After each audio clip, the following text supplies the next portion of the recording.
welcome to Tech with Heart. I am your host, Michelle Calloway, and Tech with Heart's all about empowering entrepreneurs to embrace technologies, business strategies that are going to keep you competitive and relevant in a rapidly changing digital environment. And today's topic is about partnerships, specifically JV partnerships. What are they? How can they help your business scale? And with us, we have a very special guest. Her name is Linda Fisk. And she herself is a multi-award-winning leader, a keynote speaker, author, and even a university professor. And she's dedicated to amplifying and extending the success of other high-caliber business leaders. She is the founder and CEO of Lead Her Ship Global. So help me welcome to the Tech with Heart stage, Linda. Thank you so much, Michelle. It is such an honor and privilege to be with you today. So thank you so much for inviting me to this conversation that I think and hope will be incredibly impactful for all the entrepreneurs around the world that you connect with. I know you're very passionate about empowering entrepreneurs, as am I. I know you focus a lot with women, but I know you also can work with men. So we're going to talk today about the powerful value add of partnering, right? So I do a lot of referral networking. I'm very happy to share the word if I find, and in fact, that's how Tech with Heart is growing. We bring experts into the mix to give value to the entrepreneurs who are seeking that guidance. But when it comes to referral partnerships, that's a pretty easy partnership. But tell me about why you're so passionate about teaching about other levels of partnering in business. Yeah, thank you, Michelle. I believe that there is incredible power in partnerships that are based on mutual respect and that are formed by extending trust. And so when you start looking at all the relationships in your life as a way of perhaps finding and connecting with potential partners, there is sort of a fundamental awareness that begins to take root about the key relationships in your life, being able to represent more than just a connection. It's an opportunity for co-creation. And so just consider the possibilities of maybe adopting a new approach to problem solving or a pioneering approach to cooperation that could literally redesign all the relationships in your life. That's what I'm talking about when I talk about partnership, because true power, true partnership is more than just collaboration. It really is about moving to a relationship that involves co-creation. It's about identifying and understanding shared risks, shared responsibilities, and that kind of interdependency that can transform organizations. In my mind, true partnership is really about identifying shared value and then leveraging the combined strengths of each partner to achieve a level of impact that simply couldn't be accomplished independently. And when you're able to step into the power of that kind of partnership, it creates a solid foundation for families, businesses, communities, and literally the world. So partnership founded on trust and respect, in my mind, can foster really an explosion of creativity and create a real multiplier effect that can transform lives. You're so correct about all of those things. But when you are out there thinking about, like, obviously, what kind of a partnership would benefit both sides? Like, how do we define what a good partnership would be, Linda? Yeah, I think that first you have to start with core values. And I think that you have to ensure that you're clear about what your core values are and that they're shared in the partnership. So the core values of an effective partnership include things like equity and respect. And that's really acknowledging the value that each organization brings to the partnership. The power of partnership really is built on harnessing each partner's key strengths. So you have to understand what their equity in the partnership is and respect the value that they bring. The other quality that I think really does form a long-lasting and powerful partnership is this idea of genuine commitment. You have to come to the partnership with good faith. You have to keep the focus on creating a partnership with a shared vision. and a shared definition of success. And if you align on that early in the partnership, then you can always come back to that shared vision, that shared definition of success, even when there are rough waters. The third quality, I think, of a really successful partnership is transparency. And this is about openly sharing information, maintaining really clear lines of communication, and having honest discussions around the difficult issues. You've got to be able to have a partnership that is built on transparency and being able to walk into what may be uncomfortable, awkward, or difficult conversations honestly, and move through those difficult conversations in order to create breakthroughs rather than breakdowns. The next quality, I think, of a really powerful partnership is patience and persistence, the two P's, patience and persistence. And again, I think being patient with the partnership, being patient with the outcome of the partnership, being patient with the business, create space for partners to, again, break through rather than breaking down during those difficult times. You have to go into the partnership knowing that there will be road bumps along the way. There will be times that will really test your faith, but you have to be patient and create that space. And again, continue to extend goodwill to your partner, knowing that they want success just as much as you do. And the last is something that I think is true in any relationship, and that is building the partnership on trust. You know, trust and familiarity are two cornerstones in any relationship that are built up over time. And it's through 1,000 small acts every day to ensure that the person that you're doing business with is trustworthy, credible, they're for you, they are supporting you, they're not usurping your position, your power, but yet they are building you up. They are championing you. And when you are able to build a relationship on those principles, I think that that is the definition in my mind of a truly powerful partnership. Equity and respect, genuine commitment, transparency, patience and persistence, and of course, trust and familiarity. So when you are finding somebody that you think would be a great partnership, what do you suggest as far as like practical implementation steps to get this partnership underway so that everybody feels safe? Because the trust does come in time, but you obviously want to get a sense that you can trust this person going in. I don't think you would ever want to do partnership with somebody that you feel might I don't know, it just needs to feel already kind of somewhat stable.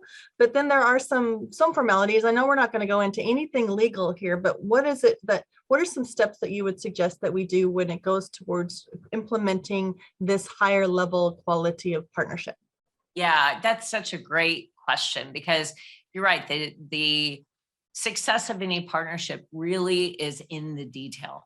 And I believe there are just a few key factors that have got to be considered in order to not just create a partnership, but to operate it and sustain it.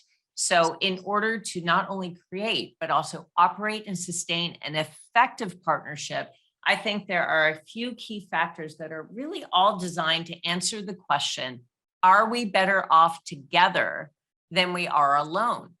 And if you can answer these questions in a way that certainly indicates that you are better off together, you have the opportunity for that multiplier effect that I spoke about, then I think you're in a really good position to move forward. Number one, you have to define the key issues that the partnership is designed to tackle.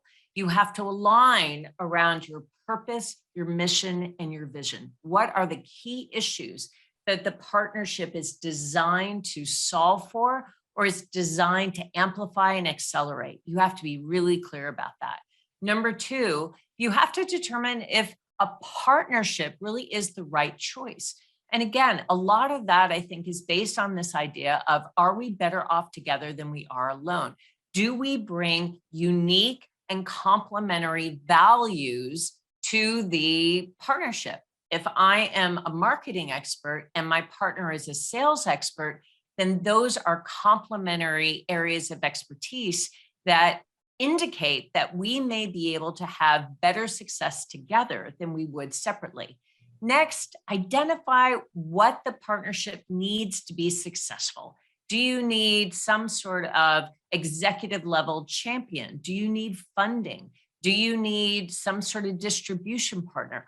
What does the partnership need in order to thrive and be successful? And sometimes it is executive level sponsorship if you're in a larger organization. But you really have to think about what you need for that partnership to be successful from the outset. And then you talked about, really how do you begin taking the steps to form a partnership? I really suggest that you think about where to make the approach, right?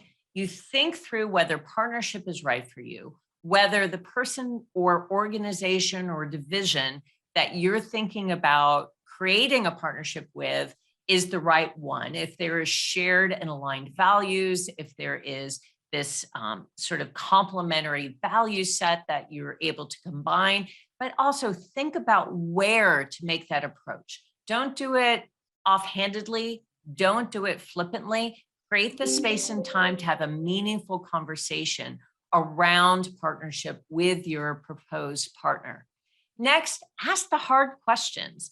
Ask the questions that are difficult, that are awkward, that are, you may even say, impolite, but you have to know those things. What is their revenue expectation? What is their equity expectation?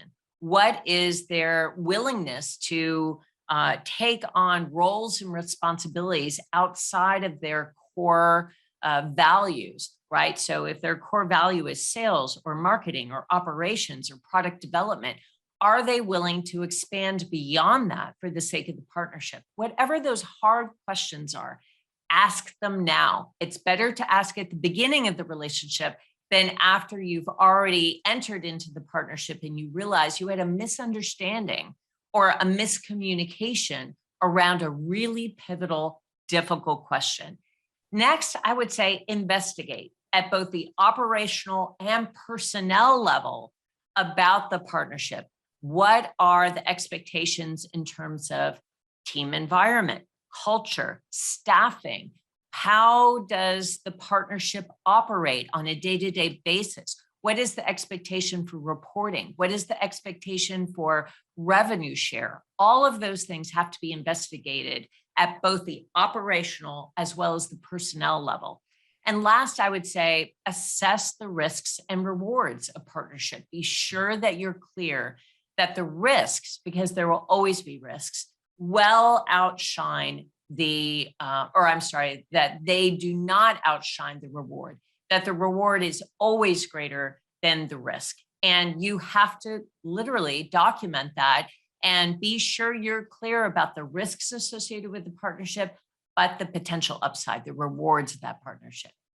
So you said a lot about this word expectation. I kept hearing it, and that's exactly where things do tend to fall apart, was this misunderstanding of what expectations were to be. And so it is good to have those difficult conversations, but then to also, like you also mentioned, document it, somehow get it in writing so that you both see it in words on paper, and then perhaps just a simple little signature line that we both agree to this. And perhaps it's a partnership that you're establishing for a certain period of time, and you can define that. So like that way, nobody feels caged to having to do this for the rest of your life. You can go into it as a trial, but yeah, it's definitely great to have all of these conversations and doing all those assessments, just like as if you were taking on and somebody to co-own your business with. This it doesn't have to feel that heavy, but it definitely does need to be vetted. And those conversations are genuinely not done just in one sitting. So it is great that you're talking about this, because this is what could potentially take your small business and help you scale quickly, because you're able to put together packages together that are going to be far more valuable and far more attractive to potentially larger clients because of the power of the two entities coming together. So definitely something to consider in staying competitive in a very oversaturated and competitive digital environment.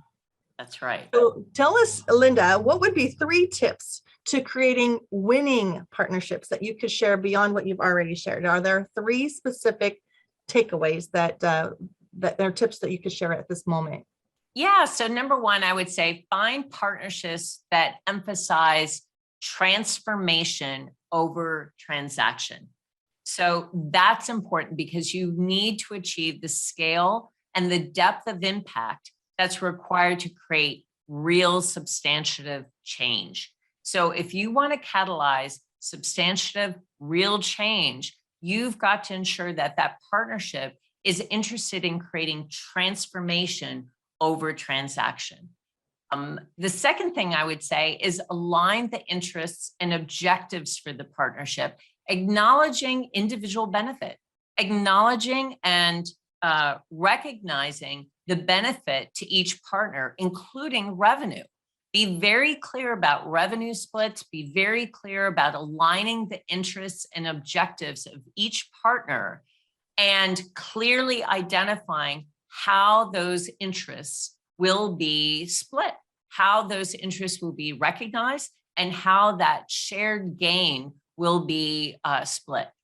The next thing I would say that's really important is set roles, set responsibilities and expectations at the beginning of the relationship. And then that allows you to manage to those expectations throughout the relationship. So that allows you to not only set the roles, the responsibilities, the expectations, but to manage to those agreements throughout the life of the partnership. Again, going back to those expectations and making sure that the stage is set for success, having all of that, doing all that work and all that vetting and all that discussion, hard conversations up front.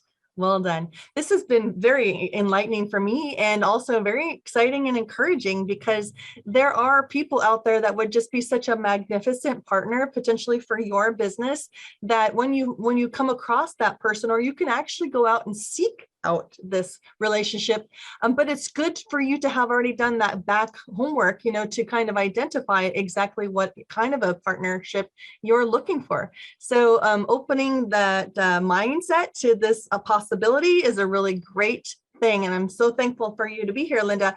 So because you are all about leadership, you lead this Leadership Global, which is a phenomenal success, and it's global. So, no matter where you are, you can join forces with Linda and gain insights and continually learn and glean from experts in her arena as well as herself. So how would somebody, Linda, reach out to you to get more of your awesomeness? Michelle, you're so kind.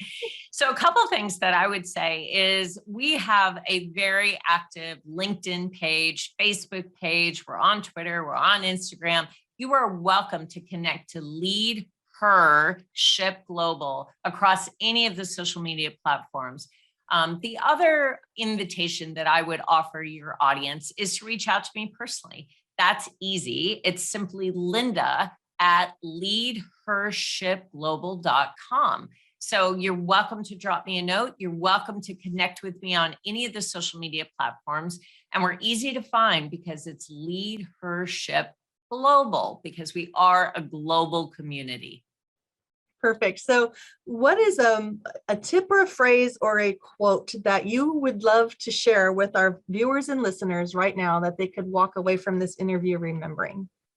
I would say develop a network of people who are committed to your success. That is my number one piece of advice for anyone, entrepreneur or corporate leader or solopreneur or innovator, pioneer, trailblazer. Everyone needs a network of people who are committed to their success. And I would say that now more than ever, your network equals your net worth. And you have got to carve out the time and the energy to create a network of people that are lifting you up, cheering you on, championing you, connecting you, giving you the resources and the tools that you need to be sure that you're able to accelerate your vision of success. And so remember, your network is your net worth. Thank you for that. Linda, this has been so enlightening. And those of you who are watching or listening, and you do want to hang out in more community with fellow entrepreneurs, Tech with Heart is also a network that supports entrepreneurism, but our twist is that we come at things with a very innovative approach. We are also creating a very safe and nurturing environment for those of you who know you need to be embracing technology, but it's not necessarily your gifting, and you want to work through some of these barriers that perhaps have been holding you back, because the way you were doing business just even 2 years ago is no longer the way you should be doing business if you want to stay competitive and relevant in a very rapidly changing digital environment. So you're welcome to come to join us. Techwithheartnetwork.com is where you can go learn about what we're doing in this heart-centered, forward-thinking community. Join our network for free, or you can come in as an expert and be an influencer in our community and get interviewed on the Tech with Heart show, as well as co-lead webinars, workshops, anything that will help move the needle for business owners. We would love to partner with you. Partnerships, that's what we're talking about today. There you go. Go again to techwithheartnetwork.com and check us out and join our community, and join Linda's community. Your network is your net worth, and all we want is for you to be successful. So here's to your success.